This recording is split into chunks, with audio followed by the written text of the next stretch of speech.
தேவனையே நோக்கி என் ஆத்துமா அமர்ந்திருக்கிறது. அவரால் என் ரட்சிப்பு வரும். அவரே என் கன்மலையும் என் ரட்சிப்பும், என் உயர்ந்த அடைக்கலமுமானவர். நான் அதிகமாய் அசைக்கப்படுவதில்லை. நீங்கள் எதுவரைக்கும் ஒரு மனுஷனுக்கு தீங்கு செய்ய நினைப்பீர்கள்? நீங்கள் அனைவரும் சங்கரிக்கப்படுவீர்கள். சாய்ந்த மதிலுக்கும் இடிந்த சுவருக்கும் ஒப்பாவீர்கள். அவனுடைய மேன்மையிலிருந்து அவனை தள்ளும்படிக்கே அவர்கள் ஆலோசனை பண்ணி அபத்தம் பேச விரும்புகிறார்கள். தங்கள் வாயினால் ஆசீர்வதித்து தங்கள் உள்ளத்தில் சபிக்கிறார்கள்.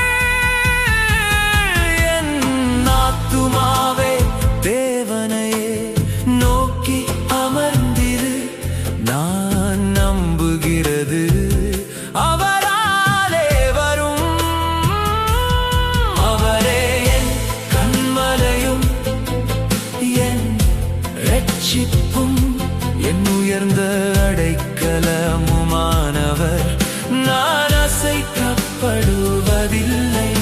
அவரே என் கன்மலையும் என் ரட்சிப்பும், என் உயர்ந்த அடைக்கலமுமானவர். நான் அசைக்கப்படுவதில்லை.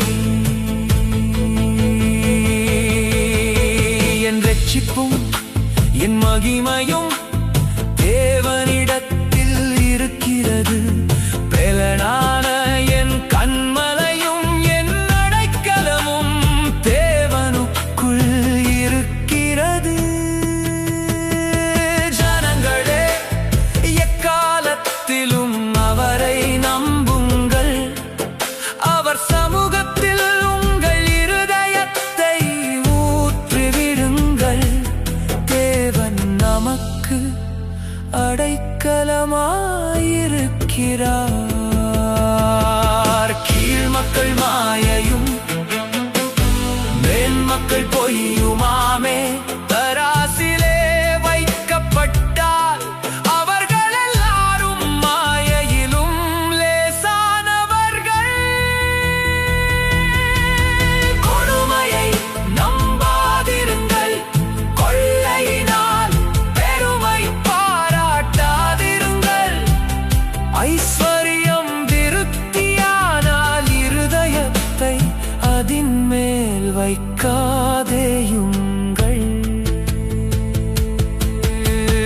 தேவன் ஒரு தரம் விளம்பினார், இரண்டு தரம் கேட்டிருக்கிறேன்.